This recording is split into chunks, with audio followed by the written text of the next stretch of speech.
So I'm very excited that we have a mini MOOC on data sharing with really excellent speakers. We have Aidan, Kristan, and Tom, and each of them will give a 15-minute presentation. There'll be time for a couple of questions after that, and then we'll get all three of them up here for any wider questions around data sharing. I've actually heard a lot of great kind of conversations around that already in the break, so any bigger question you have there, write it down. Keep it for the panel discussion. And I'll now invite Aidan Tan from the University of Sydney to talk about data sharing in health research.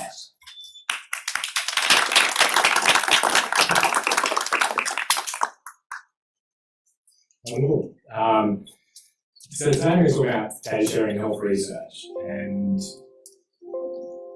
more specifically, the reasons to share data, the epidemiology of data sharing, the reasons data isn't shared, and the future of data sharing. So let's start by looking back. Data sharing, that is the practice of making data generated by studies available to other researchers to use, isn't new. How many years ago? That's like 200 years ago now, the International Meteorological Congress decided to facilitate sharing of data of weather data across national borders. And there would have been barriers to this, including national security interests, but they overcame these barriers, and now the international meteorological data is used every day by researchers across multiple disciplines. Data sharing varies in the form, but in health research, the focus is on individual participant data, and that is row by row, typically de-identified data from individual human participants within studies. In health research, unlike in meteorology or in other disciplines, data sharing is rare. So why share data? Even further than the Vienna International Meteorological Congress, so 350 years ago, I think you should remark that if I ascend further is by standing on the shoulders of giants. And this metaphor summarizes the scientific imperative. Sharing data today enables science tomorrow. When we share data, it lets researchers conduct secondary analyses to evaluate new important questions and generate additional knowledge. This leverages the maximum value from previously funded and existing studies by allowing them to use additional data to answer additional questions for little additional costs, and also reduces research waste. It also lets researchers synthesize evidence by collecting and combining data across similar studies in individual participant data meta-analyses. Individual participant data meta-analyses improve the robustness of results and allow us to establish enhance the statistical power to detect the benefits and harms of interventions. They also allow more complex, granular, and flexible analyses that allow us to do analyze specific subpopulations within included participants, including subgroup effects of priority populations. Thirdly, it lets researchers reproduce studies to verify the findings using the same analysis of the original data. As we've heard earlier in the last 3 days, this can do 2 things. It can either verify the results and confirm the findings, or it can uncover concerns which need addressing. Finally, there's an ethical imperative. And research studies represent a huge investment of public funding and participant trust. We don't own research, we don't own data, I should say. We're custodians and stewards of data with responsibility for long-term governance and social value. Data sharing, specifically in clinical trials, is considered an ethical obligation by the International Committee of Medical Journal Editors. And that's to one of the risks participants take to advance science, by increasing the likelihood that their participation results in useful findings. So what's the epidemiology of data sharing? Well, let's look at this both on an individual level and a stakeholder level. On an individual level, of the research participants, health researchers, healthcare consumers, health professionals, we see high in principle support for data sharing. But when we focus in on health researchers, we actually see low in practice willingness to share the data from their own health research. For example, if you ask principal investigators of clinical trials in Australia if they support data sharing, 4 in 5 of them will say yes. If you ask the exact same principal investigators if they will share data from their own clinical trial, only 2 in 5 will say yes. when these same investigators then register their clinical trial, this all before studies even started, if they will ever share their data, only 1 in 5 say they will. And then later on, of articles who, when they publish the article, they say that they will share data, only 7% actually provide the data when requested. Alternatively, at the stakeholder level of funders, ethics committees, trial registries, journals, and data repositories, we see varying levels of support for data sharing. Health research funders have the highest support data sharing, the highest rate, with 2 in 5 requiring data sharing and 1 in 5 recommending it. Interestingly enough, private funders are 5 times more likely than public funders to require data sharing. No national ethics committees or clinical trial registries require data sharing, only 1 in 20 recommend it. Clinical medicine journals support data sharing at the second highest rate, with 1 in 5 requiring data sharing and 2 in 5 recommending it. And unsurprisingly, journals which require data sharing have a high impact factor than those which do not. Only 1 in 20 clinical medicine data repositories require data sharing, all from non-profit organisations. Therefore, we can see that the overall stakeholders offer insufficient mandate and direction to support data sharing. So why not share data? Firstly, to protect study participants. There are concerns about lacking ethical approval and informed consent to share data, and there are concerns about protecting participant privacy and confidentiality. Secondly, to ensure appropriate data use. There are concerns about preventing misinterpretation of the data and misleading secondary analyses. Thirdly, to protect investigator or funder interests. There are concerns about spending undue time, effort, or money to prepare and share the data. There are concerns about ensuring the ability for researchers and their colleagues to publish original research using the data or receive sufficient scholarly recognition for sharing it. And there are also concerns about protecting commercially sensitive information, intellectual property, or formal agreements with funders. And lastly, there's misunderstandings about the concept of data sharing and its importance. A few researchers conflate data sharing with disseminating the summary findings and aggregate data from journal publications and conference presentations, or solely sharing it within their own team. Now let's end by looking forward. So ultimately, 3 in 5 principal investigators of clinical trials registered in Australia support the mandatory sharing of data in data repositories and in response to requests directly to trial investigators. Thus, it appears that if infrastructure, financial and administrative supports were available, mandatory data sharing has significant support, in principle at least. On Tuesday, my colleague Kylie Hunter spoke about the ways in which health researchers can improve the uptake of data sharing. And today I'm going to focus on the other stakeholders and how they can help improve data sharing. So let's start by funders. Data sharing requirements by funders are associated with a high degree of compliance. If they give you money and they want something, you tend to do it.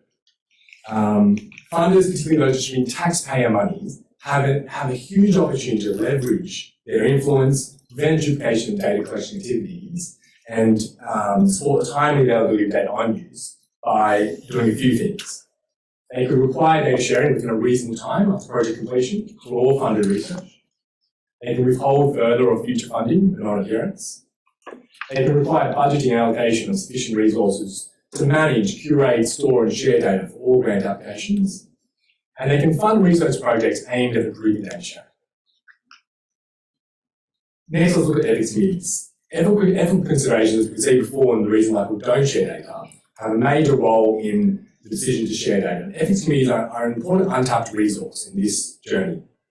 Ethics committees often assess whether proposals for use of secondary data meet ethical and regulatory standards, and ethics committees could strengthen the social license and public acceptability of data sharing by doing a few things. They could recommend the data sharing of research. They could require researchers to formulate their data sharing intentions at study outset.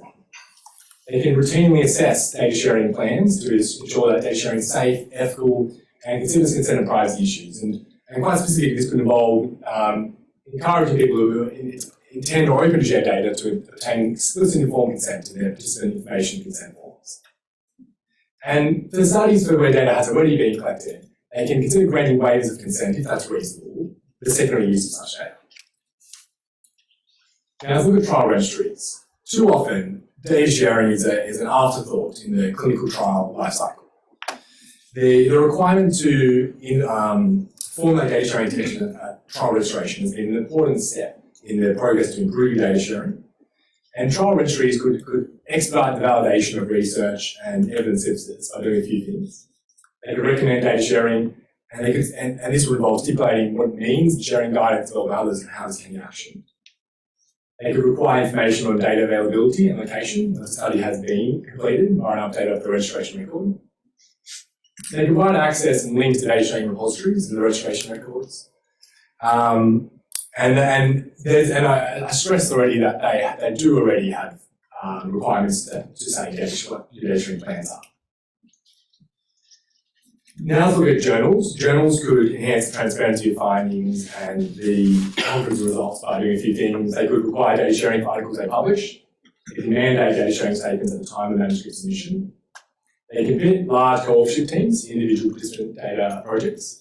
And they can also recognise individual participant data as citable research output with persistent international identifiers, citation metrics, and all spread. A lot of work already exists.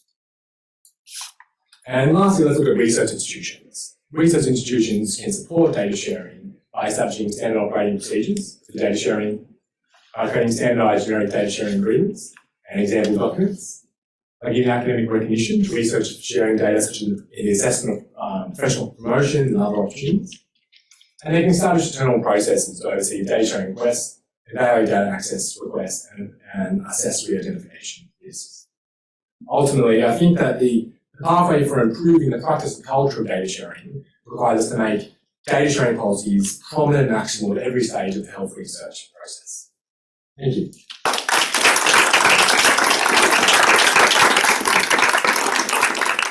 Okay, we have time for a couple of questions. Microphone. Microphone incoming. And for anyone who doesn't manage to ask the question now, write them down, and we'll have more discussions later. Hi, yeah, thanks for that. So, Julie Barber, I'm the editor-in-chief at the Medical Journal of Australia. We have just changed our policies to require a data sharing statement. We didn't even, I've only just taken it over, but anyway, we didn't even have that before. But one of the reasons, and I've in the past worked at PLOS, where we've had very strong statements on requiring data availability. And I'm now shifting towards not requiring it, because we want to encourage lots of papers from Indigenous researchers, and they tell us, we've been told that is, if a journal requires data sharing is mandated, they will not submit because they don't have the ability to do that. So I just wondered if you could comment on that. Yeah, it's a good point. I think when you talk, it was Medical Journal of Australia, right? Yeah. I think even that first step, which you implemented there, which we have implemented, sounds like, requiring data sharing statements, I think is an important step at the outset. I think it's important because it makes researchers consider whether they will share data. I very much appreciate that there are scenarios, particularly very small study populations or sort of sensitive study populations, those including Indigenous as well as in the military and other areas where data sharing may not be appropriate. And I think it's one that we respect that as well. But I still think that these avenues where journals make the environment kind of like what people were talking about earlier, make it as easy as possible for people to share data, are really important. I commend the Medical Journal of Australia for data sharing statements. You made a comment about funders and requiring data, that they should require data sharing because they're distributing public money. Except the ARC and NHMRC collectively only support 14% of research funding in Australia. So I agree with that argument, but actually it's not the lever we're going to get the big change here, unfortunately, just because it's such a small proportion of the whole. Just an observation. Yeah, and look, I very much agree with that. The issue, I suppose, is that the public is behind the private. So it's one of the rare times where the pharma companies actually do this quite well. And I think it's disappointing when we see private enterprise being more open to sharing than the public. But I agree. One more question. Thanks, great presentation. I would just like to maybe add a suggestion to the why people don't data share, because I was expecting one that would just say it's hard.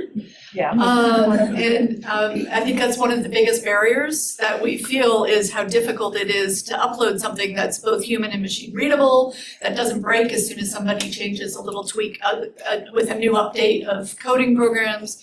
So I just think, and particularly I know people in this group are also trying to create systems to make it easier for people to do this.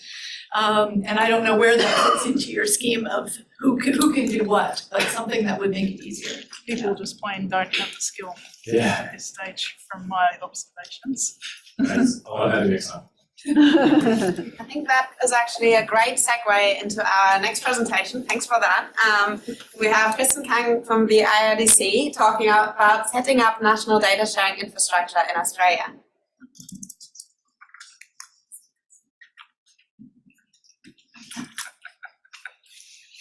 That 100% felt like a Dorothy Dixer to me as going into my talk, and I actually wish I'd spoken to Aidan before about his talk, because yeah, it's really nice lead into this. So it's my talk. My name is Kristan. I'd like to start by acknowledging the traditional owners, the Yagara and Turrbal people, and I these days live inland and at elevation in dry, non-humid weather in Ngunnawal, and coming to Yagara and Turrbal land is always a bit of a shock to the system. I don't know what it's like for everyone else. I'm some people from the UK, I'm sure they're in a lot of body shock as well.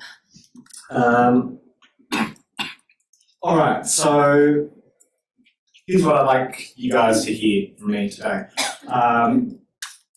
AIDC, I'll explain who we are in a moment, setting up national infrastructure to address the exact kind of issue that Aidan was just talking about, to provide better access to clinical trials data for secondary research. I want you to know that this was designed, that the design of this was informed by researchers. It's designed to support secondary research, and I'd like to really broaden up the community that we've been working with to ideally include folks like yourselves. What I want to get out of this talk today, we built this platform, Health Data Australia. I want you to go check it out. Lay my cards on the table. I want to start a discussion about that, where it's good, where it needs improvement, what we need to do next with it. And as I said, I really want to grow the research community that we've been working with. In a moment, you'll see we've been working with a lot of clinical trials and data providers, and want to really put a lot of focus on the secondary research community, including meta researchers. So a bit of context for what we've been doing. So AIDC, and apologies to people that were in the session yesterday if there's a few repeats in here. Quick show of hands, who has heard of the AIDC? Oh, that's actually much better than I was expecting. Okay, good. So most of you know we live in this family of organisations that's funded by the Commonwealth Department of Education to provide national scale infrastructure. What does that mean? It's really easy for other organisations that have machines that go ping, so supercomputers, telescope arrays, as in deep space telescope arrays, ocean sensing networks, the kind of kit that one institution couldn't run on its own. AIDC, it's a bit harder to point to the machine that goes ping because we don't have that many. A lot of what we do is providing services. So we run the Nectar Research Cloud, which is available to all researchers in Australia. We run a number of what we call information infrastructure services, so PID services, national data catalogs, vocab servers. But we also do a lot of the soft side of infrastructure as well. So building communities of practice and research communities of practice, developing a lot of tools and informational resources, providing expertise and support. So we build and operate a bunch of stuff, but we also partner with organisations to help them build national scale infrastructure.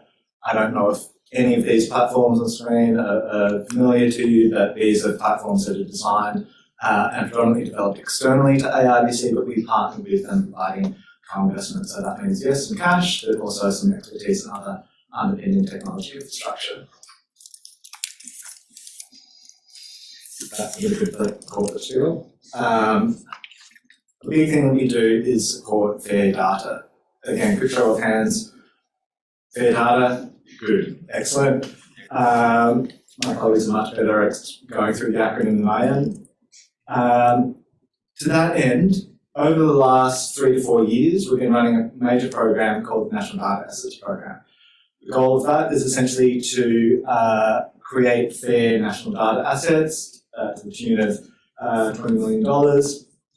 A chunk of that program has been the Hussander program, and that's the program that I've been managing over the last few years.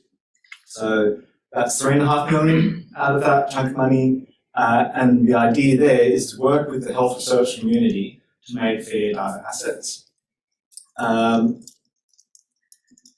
way that we've approached this, rather than doing open call to say, hey, tell us your project idea, we've gone through this massive consensus building process with different stakeholders in the research community to try and figure out what does fair data in health look like. And where that landed us was to begin looking at clinical trials. So all our work to date has been there. You'll see we've been moving on. Okay, so that was 3.5 years ago where we started. I'm going to fast forward to where we are today and show you the Health Data Australia platform. Okay, these are screenshots. So we launched this platform in July. It's a national catalogue of clinical trials data held in Australia. Most of you are familiar with catalogues, right? We've used the internet before. So each one of these is a clinical trials data set. If you jump into one of the records, you see a description of the data set, and you can see that blue access the data button. So if you're an Australian researcher and again, the details of who can request data, if there are questions around it. But if you're an Australian researcher, you can log into the platform, fill in a data request form, and that's going to go back to the data custodian in the clinical trial, whoever their delegate is, and they're going to review that request and decide whether you can access or not. The idea there basically being that at the moment, if you want to request data, you are looking up corresponding authors on publications, doing a whole multiple email trail thing. It is complex and annoying, and slow and often unsuccessful. So we're trying to build an intervening step to make it easier. So that's the platform, and that's the kind of easy thing to point to and say that's what we've done in this project. As I was saying, the whole idea of this is that, and where our organisation sits, is that we are there to support the national research community. So we've been working with researchers and they've been guiding how we have gone about this. So we've been working with over 70 organisations that run clinical trials and have clinical trials data. These are our data providers. It's a nice vanity metric to have out there. At the moment, if you jump onto Health Data Australia, you're going to see about 120 data sets. There's a lot of clinical trials in Australia. This is not a huge proportion of it, but as we heard from Aidan before, there's a lot of things that have to change to get this to get people to this aspirational in principle. Yeah, I'm going to share my data, and actually being willing to do it. So we're pretty happy with this first pass and what we've achieved there. The way that we've gone about it, I'm going to go for time. Oh, good. The way that we've gone about it is through this very long consultative co-design approach. So we had an advisory committee that includes peak national bodies, so that includes NHMRC and others. It's always handy to drop NHMRC to people in health research so that they know that it has quite high level support. We then went through a period of about 12 months or so of public and targeted consultations with researchers like yourselves, with clinical trials, their networks, their institutions, with health consumers, with policymakers and so on, to really set the direction of what we're doing. After that, we had a pretty intensive, and I think we've learned from how intense that was, 6-month period of initial co-design, where we got everyone into the room and said, okay, we know that we're going to build some kind of data sharing platform to facilitate data sharing. What do we need to do? This is going to be a federated model, so every institution needs to make some changes at their end. How do we go about this? So again, a very big, intensive process. Throughout that first 2-year period, we had a few hundred people involved in working groups and workshops and so on. And then that last development phase was about 18 months.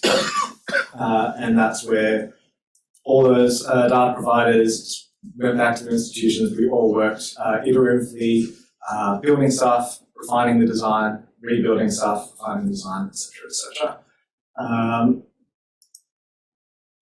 A couple of the key organisations that we had involved throughout this process, I already mentioned HMRC, but really the purpose of what we were doing is really to improve research in Australia.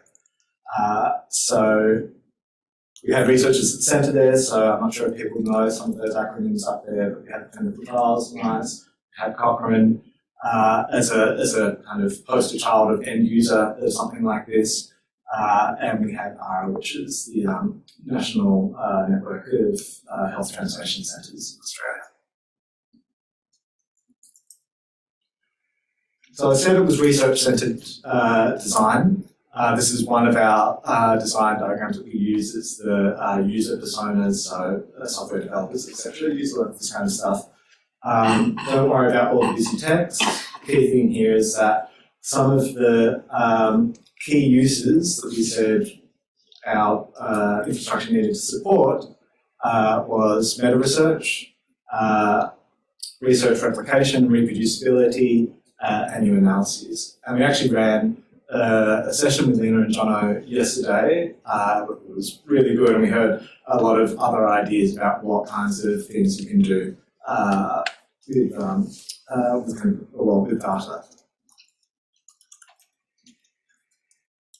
So yeah, as I said, they were the 3 top priority uses, and also what we heard during the consultation is the most important things that secondary researchers need to get their hands on were the IPD, study protocols, data dictionaries, summary results, and metadata to help them find and filter what data was out there and identify whether it's going to be useful to their research or not.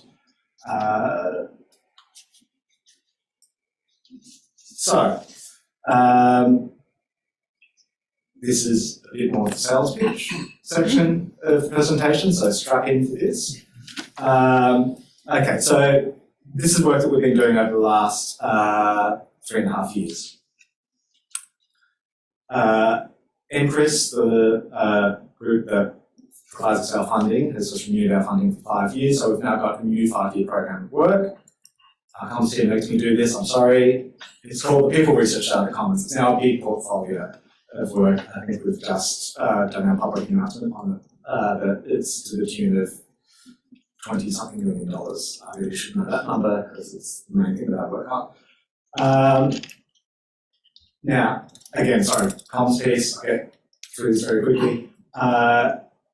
It's not just Cassandra and Health Data Australia, the work that I've been doing, that is there in use, but there's a lot of other projects that we've been co-investing in and resources that we've been developing with the intention of supporting health and medical researchers. So you can go to our website, you can check all that stuff out, and by all means, send me an email and tear it to shreds and tell me what isn't there and what you need, because for better or worse, that's my job, is to listen to that feedback and then provide directions around, okay, what could we do next or what could we be doing better? So, what we are doing next, that's already on the cards, I can promise you, is platform Health Data Australia. We're continuing to work on, refine it. There's going to be more than clinical trials in there. So we're going to be onboarding cohort studies, Australian cohort studies. We are having some discussions around onboarding clinical quality registries, government data assets like NICI and others. we try and figure out, as I just said, what kind of new directions we need to go in, and we want to grow that community of users. So the discussion that I was hoping to start this week at this conference, because we've done a lot of work, like so many hours of consultation and discussions with the data providers, because again, following with Aidan's talk, there's a whole culture change that needs to happen there. So many different pieces. So we had to put intensive work into the data providers to get them to change their ways.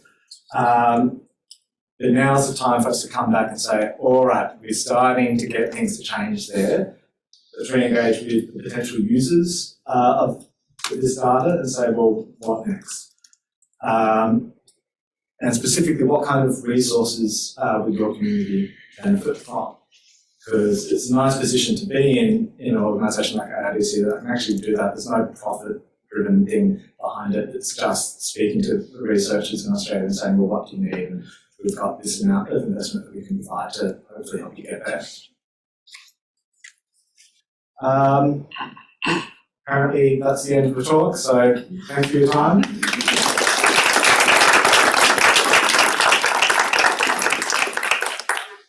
Right, and we got time for 1 or 2 questions, right? Great presentation. I might have misheard you, but I thought at one point you said that only Australian researchers are able to access the data, but maybe I misheard you. So, to log into the platform, currently we're using AAF authentication. For those of you unaware, it's something like Danny in the room. Danny. We're the experts in trusted identity. Yeah. It's AAF system, so I think all Australian universities and a number of other Australian research organisations signed up with AAF. You can use your university credentials to log into our system. We know that that's not all the researchers that we're going to cover, even just people within Australian Health Services might not have access to that. So I'm still waiting on an email reply from AAF about how to get that to happen. But in terms of actually requesting data, we're not imposing any data governance requirements or regulations on what already exists for the trial. So yeah, if you can get through the login issue, there's nothing to prevent a clinical trial from saying, well, we're happy to share our research data with X, Y, and Z overseas or whatever. One question over there.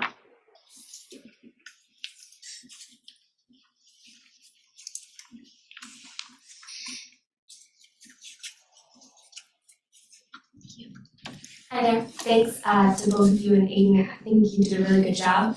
I'm curious about public health data. You talked a lot about clinical trial data. I know there's a lot of difficulty and other issues with public health data, but our experience has been, multiple different state governments and random people sending extremely disorganized files. And I know there's a lot of, other concerns with access and privacy. But surely that's something that can be organized and with, certain extra levels of permission in centralized databases, that would be a really great resource. I don't know if you guys are talking about that yet. Yeah, 100%. So can I just get one bit of clarification? You say public health. So I might not have heard what data specifically you're thinking about. What's one example? I've been working with COVID data, but I guess this would apply to other health. Out of hospitals or through the administrative systems? Administrative. Yeah, sure. Okay, so we have a track record of working with Commonwealth health data custodians like the AIHW. There's a project called the Linda project, which has been focused about has been on opening up the NICI asset for researchers, making that better. We're continuing that line of work with Commonwealth. At the state level, a group called the Population Health Research Network, who's another NCRIS organisation. That's particularly one of their wheelhouses. So we're aware that there's still, even with all this infrastructure, there are still gaps and inefficiencies because PHM and compete in that space. We just have to work, in coordination with them. So we're starting with the Commonwealth stuff because that's what we have a track record in the more the state stuff. Thanks so much, Kristan. Last speaker of the session, Tom Hardwicke from the University of Melbourne on making transparency the default.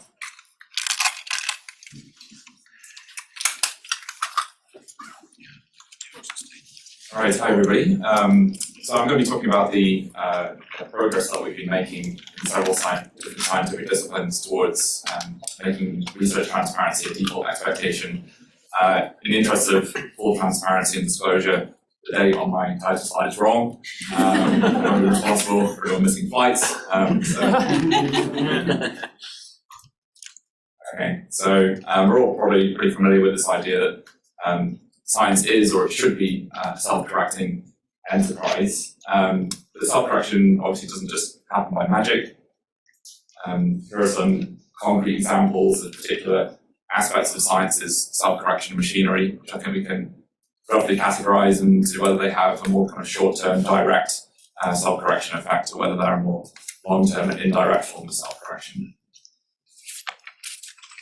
And you also know that over the last decade or so, there's been growing concerns across different disciplines that the self-correction machinery just isn't operating effectively. And one of the major reasons for that is that we typically don't have access to these important research outputs like raw data, analysis code, original materials like survey instruments, software code, visual stimuli, etc., and pre-registration.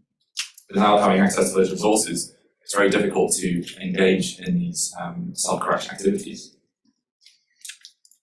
So what I'm going to do now for the first part of the talk is to share with you some empirical data that shows the prevalence of sharing these particular research outputs in several different domains. So many of us over the last decade or so, many people in this room, have been engaged in various reform initiatives trying to increase the uptake of these practices.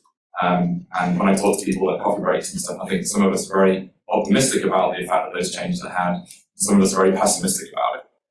It could be an empirical measure of progress, so we can see just how far we've come, how far we have to go, and so that we can kind of strategically design our policies to fill in the gaps where they exist.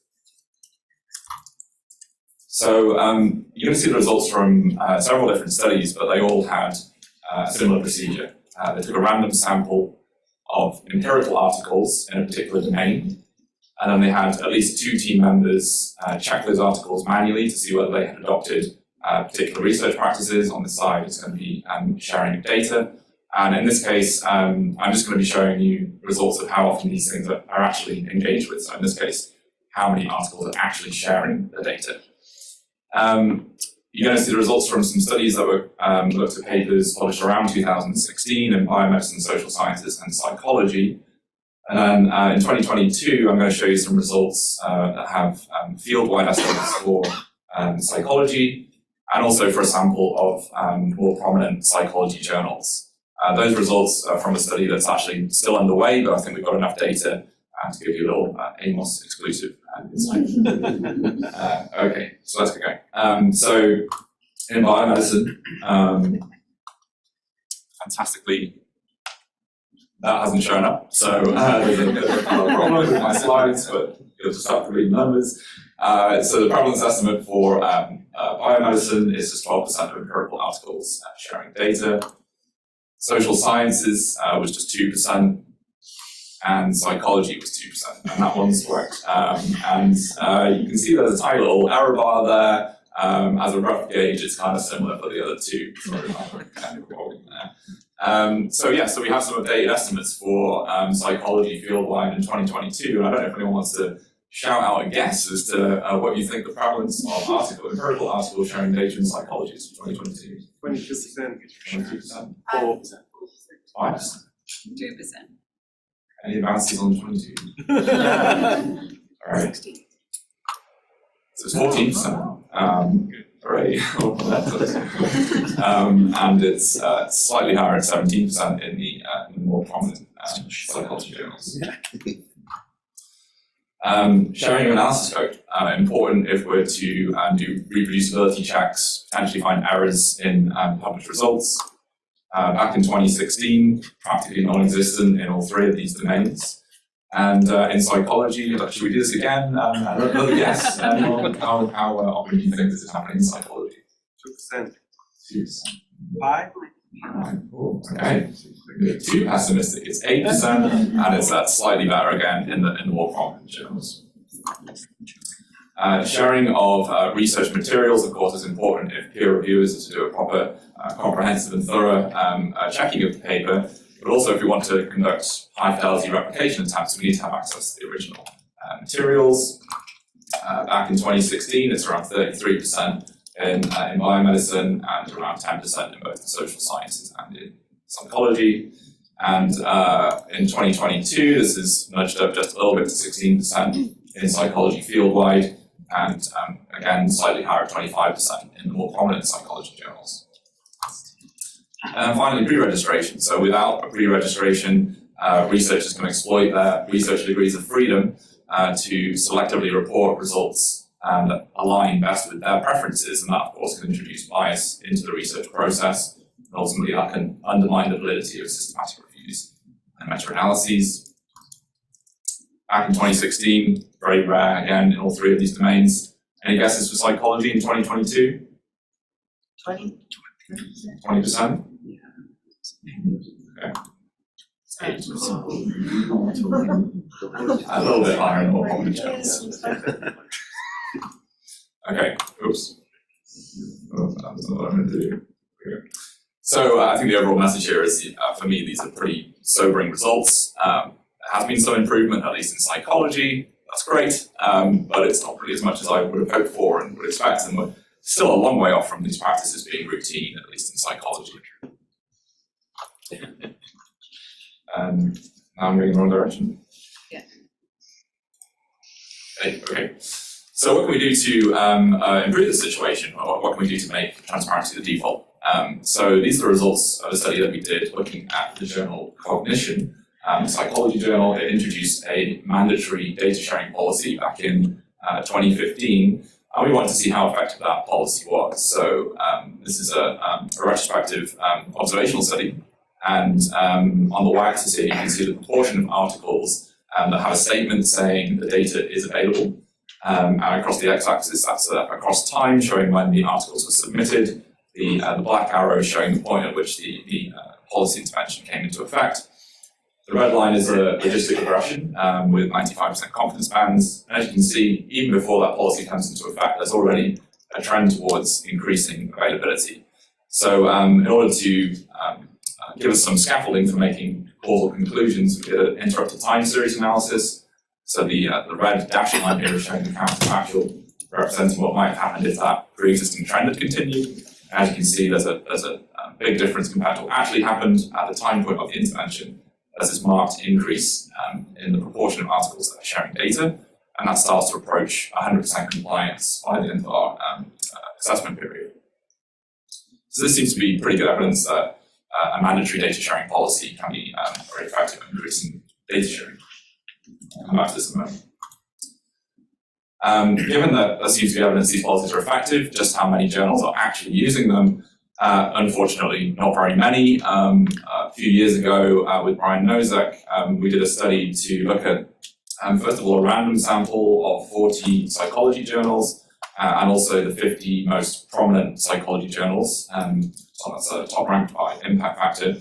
And we looked to see if they had any policies related to these various transparent research practices, and the white on the graph here is showing that the vast majority of journals do not have any policies related to these particular transparent research practices. I just pulled out a few of the highlights here, the transparent practices I've just been talking about, to show you the prevalence estimates for the random sample. The prominent journals are pretty much the same, just a few percentage points higher. So we had just 2 out of 40 of the journals requiring sharing of data, so that's about 5% prevalence estimate, and just 1 out of 40 requiring sharing of analysis scripts, and also requiring sharing of materials. That's prevalence estimate about 2% of journals. And about 2 out of 40, that's 5%, required disclosure of whether pre-registration had been used or not. So it's not requiring pre-registration, but just a disclosure of whether it has been used or not. So there's a huge gap here. If we think that evidence we saw at the cognition study generalizes to other journals and other transparent practices, there's potentially a huge amount of work that journals can do to take us towards making transparency the default. Unfortunately, everything was not so rosy with this policy. I think what we have here is some evidence that a mandatory open data policy is somewhat fragile and doesn't achieve all of the intended goals.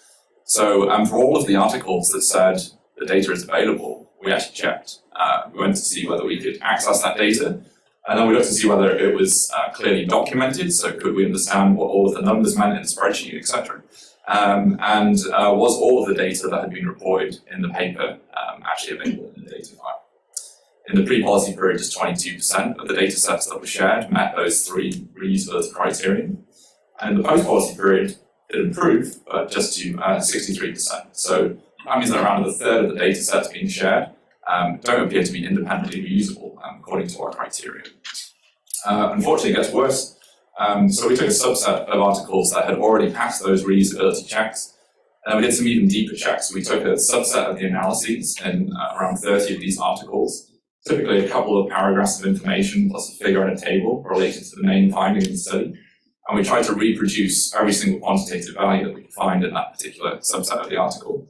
So that's taking the original raw data, re-implementing the analysis ourselves because the analysis scripts were typically not available, and then comparing the results and seeing if they were similar.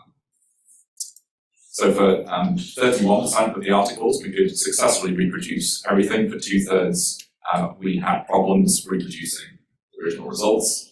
In all of those cases, we contacted the original authors, we shared with them our analysis, and we asked if they could figure out what had gone wrong and whether they could reproduce the results on their side. Typically they wrote back to us and they provided additional information. And this kind of information was often clarifying how the original analysis was performed, sometimes correcting errors in the data files, and basically in all but one case, it was information that was not available in the original paper. But when we had access to this information, it improved the reproducibility rate to 63%. Unfortunately, that means that around a third of the articles that we looked at had at least one numerical value in them that neither we nor the original authors could figure out how to reproduce. So essentially my point here is that there's this big gap between just requiring data sharing and imagining everything else will just roll on after that, and the actual reality on the ground, which is that there are all these kind of practical holes in policy as well. So I think in addition to mandatory policies, which I think are a good way to go in some cases, and we can of course think of ways to patch up those policies, for example, requiring data, but also requiring data documentation. There are a number of kind of more thorny barriers to overcome. The first of these is practical. So I think we need much more user-friendly tools and interoperable tools, i.e. tools that fit into researchers' existing workflows, so that they can easily adopt these practices. There's a huge knowledge gap. Many researchers think data sharing just means putting up a data file online, and they don't really understand what it means for someone to actually understand what that data contains. They've probably never done a reproducibility check themselves. It's kind of difficult to imagine what that looks like from the other side. So there's a big knowledge and skills gap. Ethical issues, I think there are lots of open questions about the extent to which we balance transparency with other ethical priorities like the protection of sensitive data, and are not always straightforward answers to those questions. And then the elephant in the room in many of these discussions is that there are these deep kind of cultural issues related to whether researchers are open to being scrutinized, motivated to scrutinize each other and each other's work. And we have a lot of work to do to kind of reduce the perceived reputational consequences of making mistakes. And people, if you start sharing your data and people find mistakes, it's probably pretty common. I'm sure we've got all a lot of mistakes in our code and in our data, but it's just not being normalized yet. So there's a lot of kind of fear in the community about engaging with these practices. So in addition to mandatory sharing policies, I think a good way to think about this is in terms of kind of a systems approach and thinking of the roles that we all play in the scientific ecosystem. Many of us in this room will probably have many of these different roles. Of course, as researchers of our own papers, we can start adopting these practices, but when we're collaborating on studies, we can encourage our colleagues to engage with these practices. As reviewers, we can suggest to authors that they should be engaging in these practices. Aidan mentioned ethics boards before and has some good points on that. As teachers, we can extol the virtues of transparency and teach these skills to our students, but importantly, as students who are often leading the way on these issues, they can ask their supervisors, why don't we pre-register this study, why don't we share data, etc. So I will leave it there. Thanks very much for listening and look forward to discussing.